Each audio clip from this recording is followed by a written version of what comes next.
podcast show for business owners and managers who are passionate about developing people and growing a successful business. And now here's your host, Alistair Booth from the HR Booth.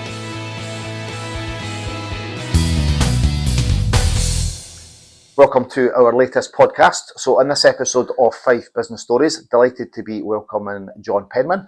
John, who I've known for a number of years.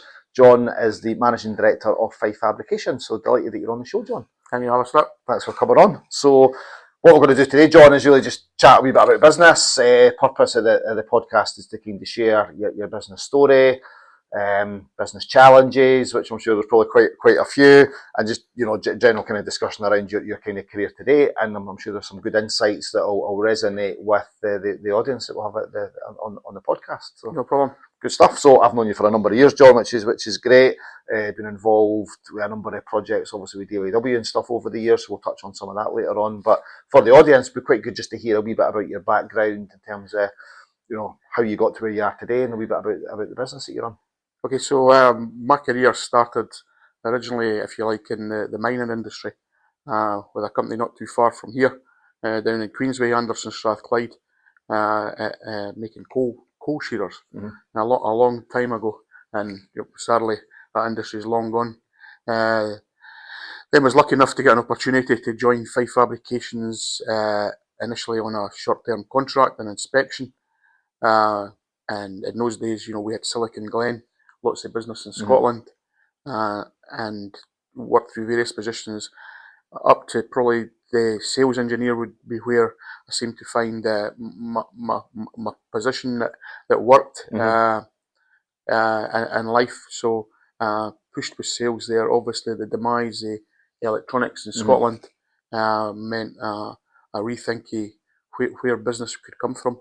So we refocused the business on predominantly industries down south, and we also made a decision that we wouldn't let any one customer take more than 15% of our sales. Good. And spread our sales across multi-sectors, which has proved successful.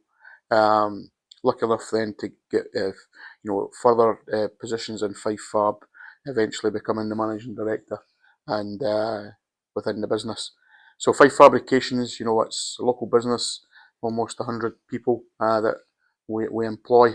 As you know, really dedicated to working with young people through DYW, apprenticeships, industry awareness. So a great team there that, a lot of long-standing people. And, we invested in really high-end technology. But I think with most businesses, it's the people that make a business. So you could spend, hundreds of thousands of pounds on a business, but you have to have good people, right people, and treat people correctly for that business to be a success. Absolutely, yeah. It's not one person that makes Fife Fab a success. It's the 92 people that make us a success. Collective. Yeah, brilliant. Good advice that actually. Yeah, so yeah, brilliant. So a lot about me. Good. So how did the role of managing director come about then? So you've come in as on a short-term contract, progressed for the end, became the MD. How did that happen? Obviously, the former MD was if you like, winding down, and the position was offered the position by the then owners and shareholders, and did a dual role initially with being sales marketing director along with managing director, which was fine. So it was just a natural progression in the business, and I've just I think, as most people would tell you in life, sometimes you just got to be lucky, and I have been lucky with the people I've worked with, people who's trained me and spent time mentoring me over the years. But I think I think if you ask most people that have a business or run a business, they've had a bit of luck, and they've had they've met some good people who've helped them along the way. And I'd say that's almost certainly correct with me. Brilliant, good. And in terms of your kind of management team that's in place, is that something that you've put in place since being the MD? Most of them have developed through coming through various roles, and similar to what we have. So we don't have many people that we bring into senior positions. Most of the people have grown with the business, and we give a lot of ownership to our team. I think too many businesses micromanage people, and really, if you train and develop people and they understand the business, then micromanagement isn't really required. Because you have the right people, and really, someone in a senior role like mine or similar, they're really to there to deal with the exceptions and not the day-to-days. They're looking at looking forward for what's the next opportunity for the business. Have we got the right people? How's the demographics? What's the recruitment policy?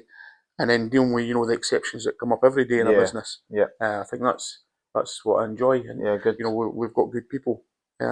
And in the correct positions. Aye, brilliant, good. So having that kind of strategic approach, looking at the bigger picture, I think so. and driving that so. forward. Aye, We're not the largest business in Fife or in the UK, but I think any business of any size, if you take the approach of people development and giving ownership to people and engaging with people throughout the business, then that's probably a major factor in why your business will be a success. Yeah, good, brilliant advice, good stuff. So what do you think makes the business stand out then for you, John? I think we're so diverse now that we operate in vast sectors, and I think because probably 60 to 70% of our sales are to companies down south in England, it's opened up so many doors because it's hard to sell in these areas because people say, well, you're too far away. To buy a piece of metalwork, yet they'll buy electronics from China. So, it's been a long journey developing that marketplace.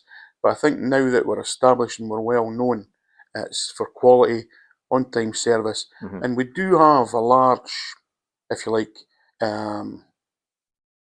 engineering and quotations team. And we offer a lot of assistance to our customers in terms of design for manufacture, costs down. So it's like an all-round service where we're adding a little bit at the front end and making sure your product's good for the market, that it's competitive, and ensuring that our lead times are as small as possible, so that these businesses don't have to go to the Far East, and buy stuff, which will obviously be much cheaper, but then may spend 6 or 8 weeks on the ocean. Okay.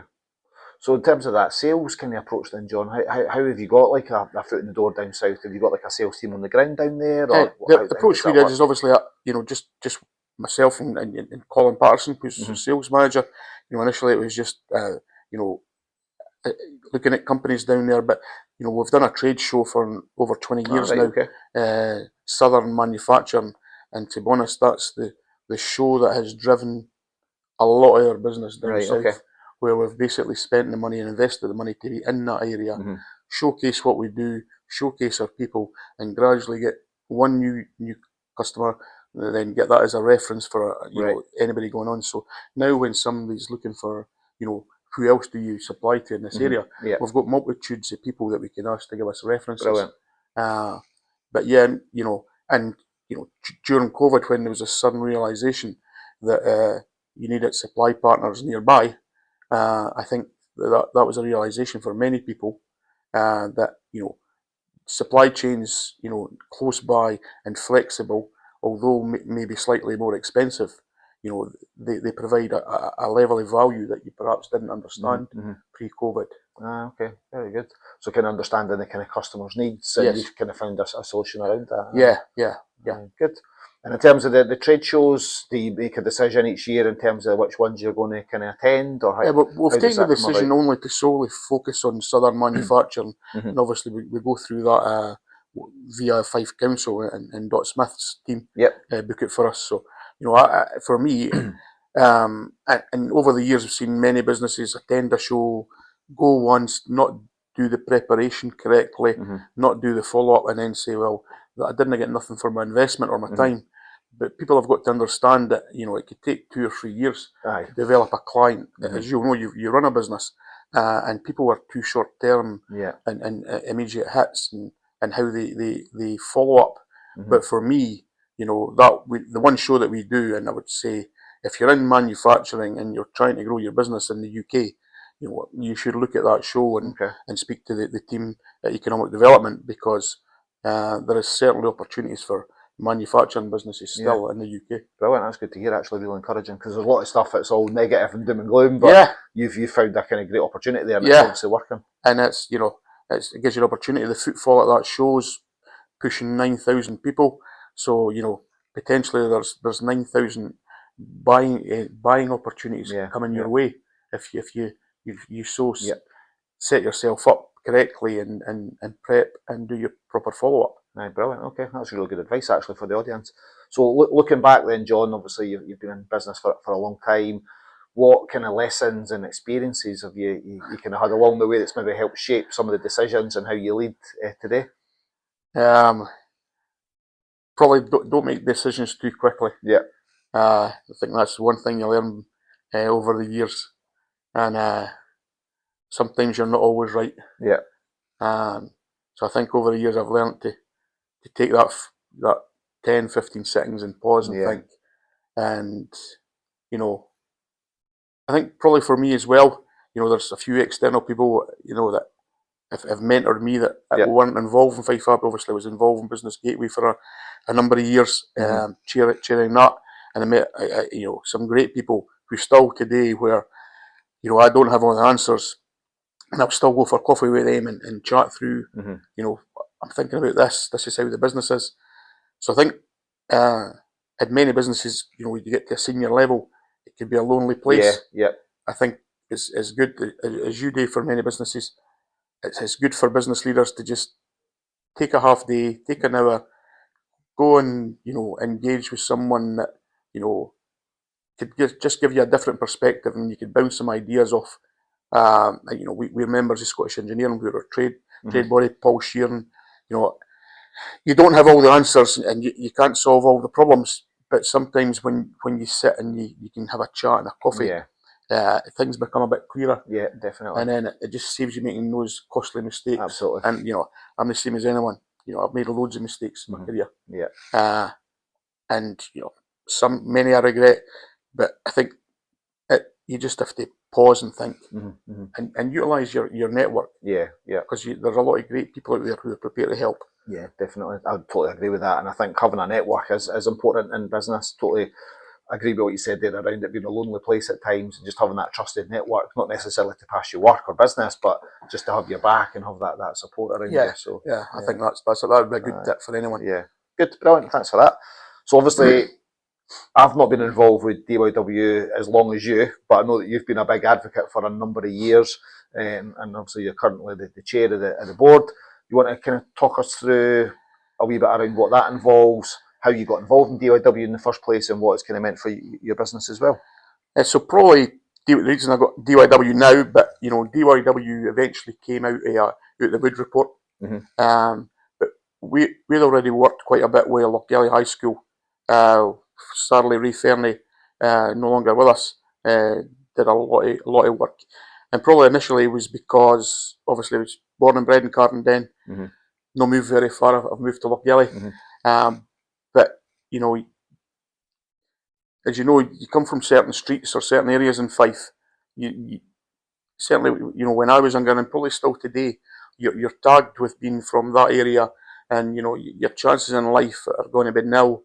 There's no going to opportunities, etc. And you know, I found that bad because, you know, me along with lots of people from the villages of Fife have managed to get on in life and run successful businesses, grow successful businesses, and start successful businesses. So I found it important to me and other people like yourself who've got involved with DIW. I felt that you have to give something back to the community, and also felt that, you know, that there should be no matter what your postcode as a child in Fife is, you should be given the same chances as everybody else from, you know, if you like, a better postcode. So that's one of the reasons I started at Lochgelly, which eventually became the DYW. And, you know, I'm still passionate to that day. And I know you mentor two schools as I do. And when we go and speak to kids, we say that, you know, should you go somewhere and someone says, oh, well, your postcode's KY5 and you were born and brought up, you know, sorry, you know, you're not going to achieve nothing in life. You know, simply say to them, well, just get them to phone me and we can prove that has been a lie. Yeah. So for me, I'm passionate that every child gets the opportunity to succeed and be the best they can be. And you know, if you're running a business, you know, you can your future of your business relies on good people, and the only way you're going to get good people is to make sure that, you know, the children of Fife are taught well, they understand what opportunities there are, and they want to come and work in your business. Brilliant. I love that. Aye, excellent. And obviously the benefit to your business with the work you've done, you've been really passionate about apprenticeships and giving young people opportunities. Is there lessons there for other businesses to get involved in that? Yeah, I think it's a big investment. Some some of it goes well, some of it goes not so well. But I think not to be downbeat about it. And what we always say is, if you're currently doing nothing with DYW or schools, then do something, and that could be anything from doing a recording on industry awareness. It could be going and chat to a class about what you do. So the ask on a business is not huge. If you can give us 1 hour a month to go and mentor a class or coach a class on anything, then that 1 hour is great. So I think it's anything. And we're in strange times in the world, and in terms of the economy in this country, and there is challenges for business. Businesses have to survive, they have to generate profits and sales, but you also have to think about where's my future employees coming from. How's this business going to succeed if no one wants to work here?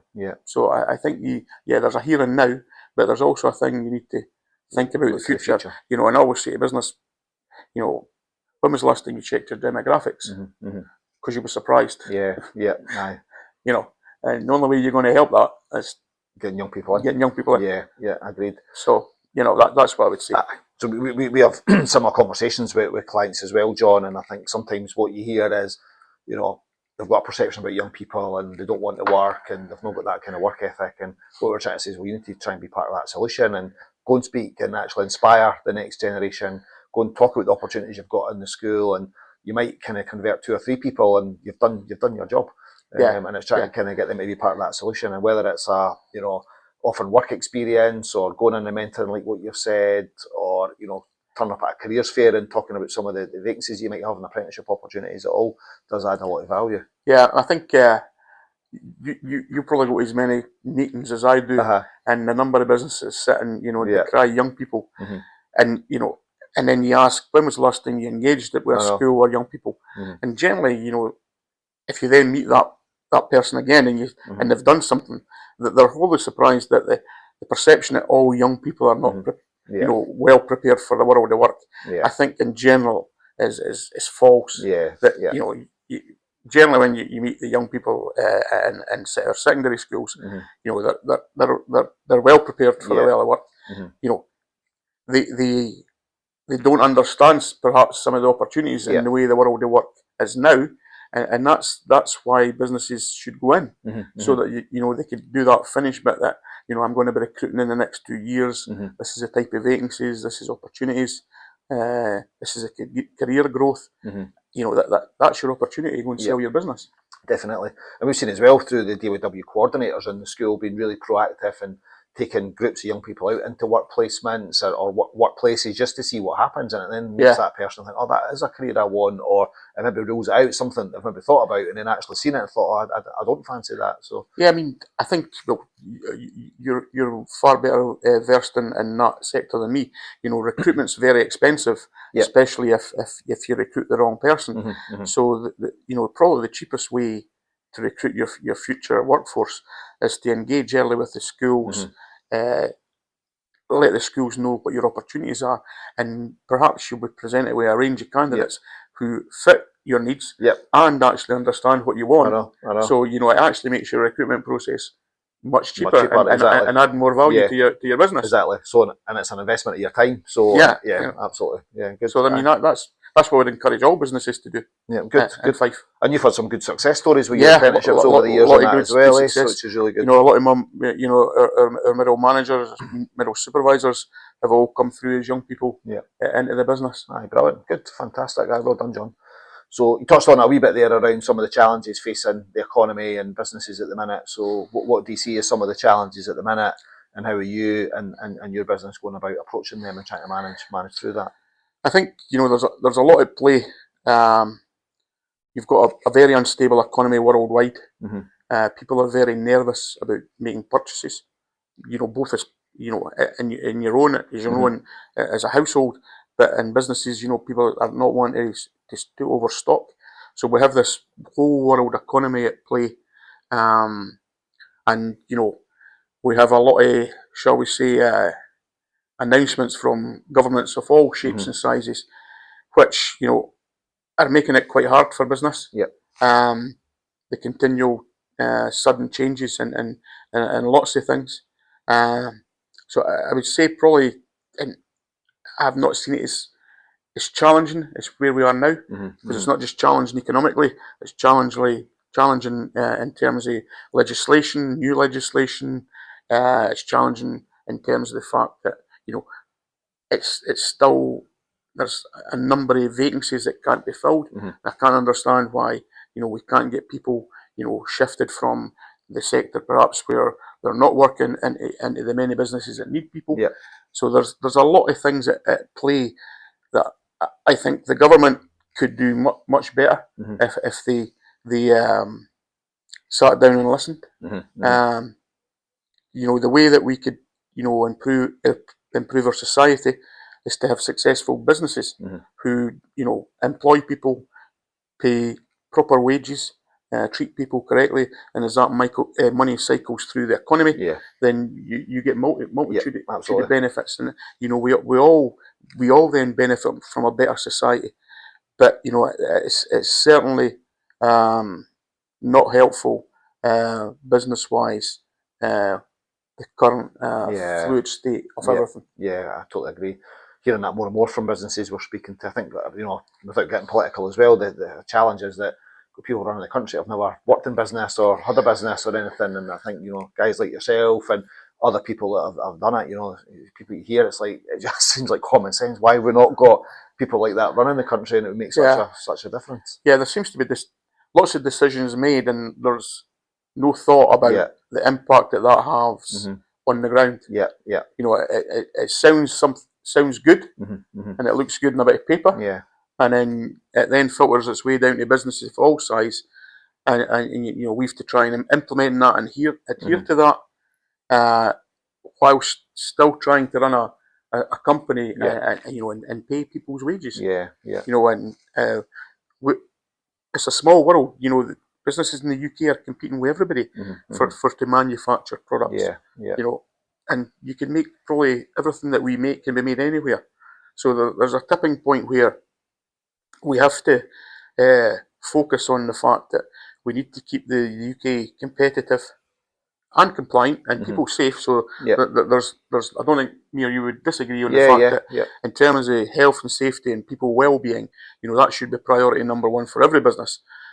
But there is legislation and policy that's being drafted and then issued that in no way enhances that or encourages business to either invest or recruit. So how do you go about managing that then? Obviously that's a lot of big picture stuff there, John. How do you manage that on a day-to-day basis and I suppose don't get involved in some of the noise and the distractions and keep the business moving? How do you do that?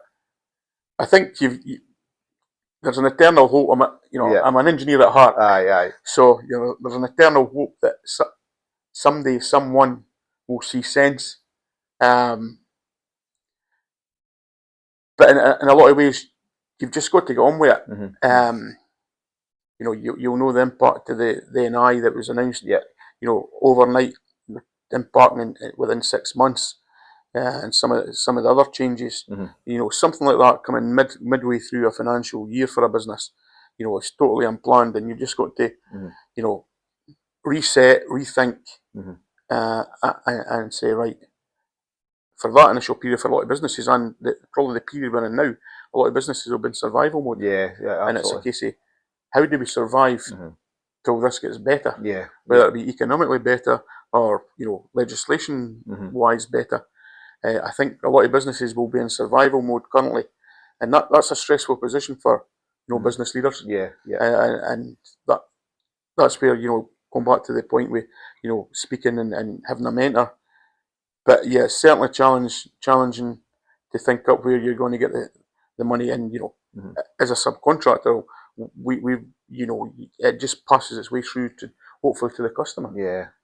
Because there's no other way, or you just go out of business. Okay. Interesting times ahead, then. That's for sure. I think probably the next 12 to 18 months will be challenging for most businesses. Agreed.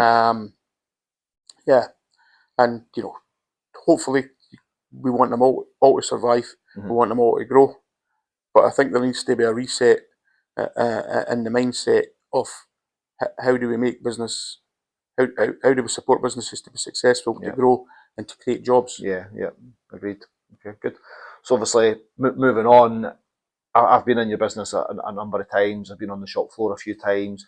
I think when I first met you a number of years back, you were actually really quite supportive around encouraging other businesses to come in and see what you guys do. You mentioned earlier about being part of Scottish Engineering, so you've always been quite open around sharing best practice. What I've seen on the shop floor is, your approach to innovation and quality. Is there things like that you can kind of talk around and share with the audience around what you've done there to make that so good? Well, obviously, it's not me, it's my team. So the team have done all the work. So I think the important thing is, for us, if you imagine the focus predominantly being on new business coming from down south, we've got to try and get those people on site. And the initial discourage for them is the distance. But what we find is once they're on site, they'll generally always buy from us. So you've got to imagine, I think, a picture in your head. If you were a buyer, what would encourage you to buy? So obviously you're looking for, it looks well organised and not just it's been cleaned up for me visiting. It's continually, kept and maintained clean. That the workforce, are engaged and they're all been there long term. There's good information sharing, so we stream a lot of our information via screens or within the plant. And I think, the team that work on continuous improvement, what they do is where there's ideas either that we've found, and, we visit lots of companies, and sometimes we take ideas that we've seen and then, polish them a bit and put them in your own. Make it our own, is that engage with one part of your business, implement it in that section, and if you like, debug it in that section before you roll it out through the whole plant. And again, everything relies on engagement. So it's about talking to your team, engaging with your team, and listening to your team. Because someone imposing something new and the team are not engaged, it's not going to work. It's going to fail. So it's back to that ownership. It's back to ownership. And we say to any of our visitors, or we have competitors that allow me to visit and competitors visit us. There is enough work for everyone, and for me, if we can help another business in Fife or Scotland who are perhaps in a different industry for us, but if they see something in our business that helps their business to survive or grow or get better, then for me that's economically that's better for the country and for the wider community. Good approach, good way of looking at it. We had somebody on previously as well, and they were talking about innovation and their workplace, and they've got like an innovation kind of centre, and the team are encouraged to kind of put ideas down on a wall and stuff, and then they kind of collate that. So that seemed to kind of work quite well. Probably some of us, we do it electronically. Good. So we use a bit more of technology, and there's a bit of ownership, and people see that it's been worked on. Brilliant. And there's regular updates posted electronically. Good. So fantastic. Good approach as well. So I suppose one of the next questions was just on how do you see the manufacturing industry evolving in the future? So there's obviously AI is here. We're seeing businesses embracing the kind of new technologies. I've been to a couple of events recently when I was looking at, so I think it was something as part of Fife Business Week actually, and one of the videos was showing like a manufacturing site, and it was all, still people operating it, but just a little bit different. So do you see changes in the manufacturing setting around that in the future? I think, in the next 5 to 10 years, AI will almost certainly do a lot more. I think robotics, will almost certainly grow. That's for two reasons. Obviously, we understand the cost of labour, but the cost of robotics is coming down dramatically year on year. But that's not to say that employee numbers should drop. Just employees will be required to do different things and have different skill sets. So they may not be operating a machine; they may be programming a robot. So I think there's a shift in the dynamics that AI will play its part. And who knows where that'll end up. You know, yeah, there's a dangerous road, and there's not yeah, a not so dangerous road. yeah, So I think, you know, AI will probably firstly do a lot of the back office, yeah, take over a lot of the back office elements. Robotics, I think, will be becoming more and more evident, and it's making sure that we have the correct support for the investment in these, that we have the correct skill set that's transferable mm-hmm. to operate or program these machines when they come on board. Because, you know, you even look at China and the investment they're putting in robotics, and you know what their labour costs are. Yeah. You know, so they're already on that road. So I think there just needs to be a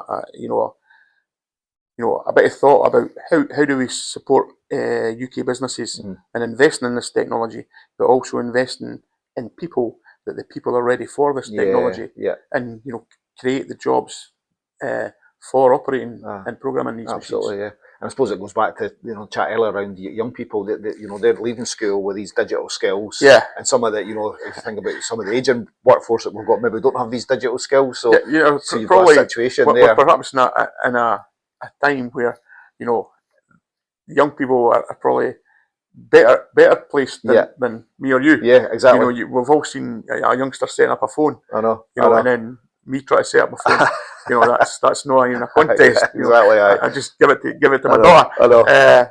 So I mean, you know, they're perhaps better placed because their minds are better. Aye. You know, are in a place with technology. Absolutely. That they're doing half the time that we do. We try our best. Aye. But they're already there. I know. So perhaps young people are actually more prepared for the next 5 years than we give them credit for. Exactly. Okay, good. And it's just like, so obviously our business is completely different. So I've seen clients with like robotics and heard this kind of concept. How do you go about then if you were purchasing kit and machinery and that kind of setup? How do you go about kind of knowing what's right for your business? Do you have to go to like exhibitions yourself? There's exhibitions, and obviously a lot of the machine tool manufacturers have, you know, dedicated areas within the factory showing you what they do. Right. So there's a bit of learning, you know, and then assessing, you know, because they're if you like, they're showing you vanilla, you know, and it's figuring out how that vanilla could suit, you know, your flavour, your business, and making sure that you're buying something that helps your business the day that it's bought, but is also well positioned for the future. Because I don't think any of us could say, you know, what will the future look in terms of demand, or, you know, what we're going to make. So it's got to be a bit of almost like a person. It's still got to be flexible. And be able to be changed. So, you know, you're thinking about the here and now, but you're also 12, 24 and 36 months from now. So, you know, again, there's a bit of guesswork. And there's a bit of hope. I know. And there's a bit of need. Absolutely, so, and it's a massive investment as well. So it's you know, the last major investment we did was just under £2 million. Right. So, you know, it's not to be sniffed at. You know, you've got to fund it, you've got to pay for it, and then it's got to earn money. So it's not. You know, it's all got to be thought around. Exactly. Okay. Good. That's interesting concept. So last couple of questions, John. So is there any advice that you would give to anyone that's either starting business at the moment or looking to kind of get their career off the ground running their own business? What advice would you give to somebody in that situation? Well, put you on the spot. So I would say go and sit with people who run businesses, and, you know, there's lots of, you know, you've got Business Gateway, you've got the Economic Development Team, but there's always businesses, you know, if someone was phoning you, Alistair, you've got multitudes of businesses, like, I'll arrange you to go and have a chat. And I think just to understand what running a business means, the challenges and the hours perhaps you'll have to put in, and probably the financial risk that you will have to take to start that business. So I think understanding the risks and the rewards, and then making sure that your business is probably fit. You know, it'll work just now, but will it work in 12, 24 and 36 months? You know, is it as best as it can be future proof? But I keep coming back. There's no better advice than, you know, seeking out some business owners or people who've started up businesses and just sitting and saying, you know, what was it like for you? How did you do this? You know, who would you use for this? You know, what legal team, what HR, yourselves for HR advice. So I think, there's lots of people who will help you, and there's lots of networks. So Yeah. I would say, seek out and listen and ask is probably the best before you take that final step. And the journey will be scary, and it's just sometimes scary is good because it makes you better. Yeah. It's a worry, but sometimes you just got to go through that journey. But we coming back to the previous question, we have to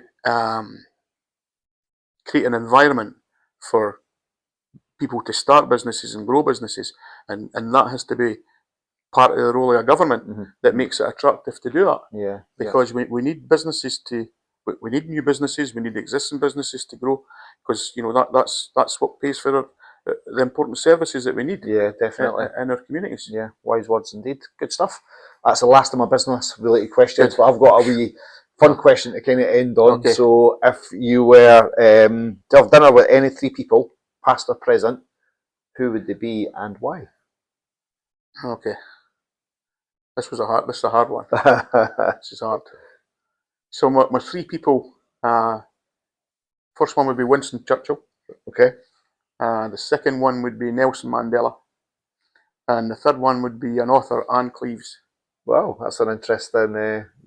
Just to mix it up a bit. Aye. So yeah. why are they 3 then? What would? So Winston Churchill, taking politics aside, I think if you take it to a business perspective, our backs were against the wall. He managed to pull together a team, get people focused on an important thing, which was, we all know, a war. And he had some good, whether the idea is good or bad, but he created a belief in his team that they could win. Yeah. And that's probably similar to a business leader. Yeah. Keeping your team informed, getting your team on the bus, and making sure they want to stay on the bus for the journey you're on. So yeah, he was the right. I don't know. I wasn't around at the time. He was probably the right person at the right time for that. Yeah. I know, and that's probably for business. A good leader is someone who has their team on board, creates the vision for their team to believe in, and for that team to want to go on that journey. So that's where we would pick. Winston Churchill, Nelson Mandela. So I think it'd be interesting to a man who was incarcerated, because of his beliefs, but was able to set that aside and had a vision to bring a country together that it had so much over the years of division. And he set aside his loss, and tried to and was successful, I think, that he wanted to be better for everyone, and for that nation to set aside what happened historically and try and create a better future for everyone in the future. So I think, again, if you apply that to business, someone going into business has perhaps struggled or got the wrong culture, you're asked to go in and try and sort that. So it's like turning a super tanker, changing cultures, changing beliefs, people's how they behave and manner. But there was someone who lost the majority of his life, but set that aside for the greater good, I think. Yeah. Aye, absolutely, that's brilliant. Aye. So so that's that one. The third one, so Anne Cleves, an author. I think it's amazing that she's, we've all seen Vera, Shetland, and how she's developed those characters from areas she's stayed in. Yeah. And it's created something that promoted the Northeast, promoted Shetland.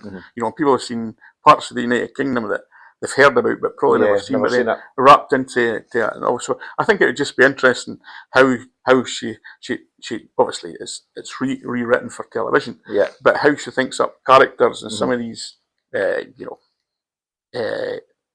crimes, if you like, and manages to do it. So I think she'd be just a different, to keep a different flavour for an interesting dinner party, that's for sure. That's my 3. Great, brilliant. Thanks, John. Thanks for sharing that, and thanks for your insights today. Really enjoyed that. Happy to help. Good insight into terms of business and your background, and some good nuggets there that could be shared for the audience. No problem. Appreciate that. Thanks for tuning in. That was the latest episode of Fife Business Stories. Stay tuned for future episodes. Thanks again for watching.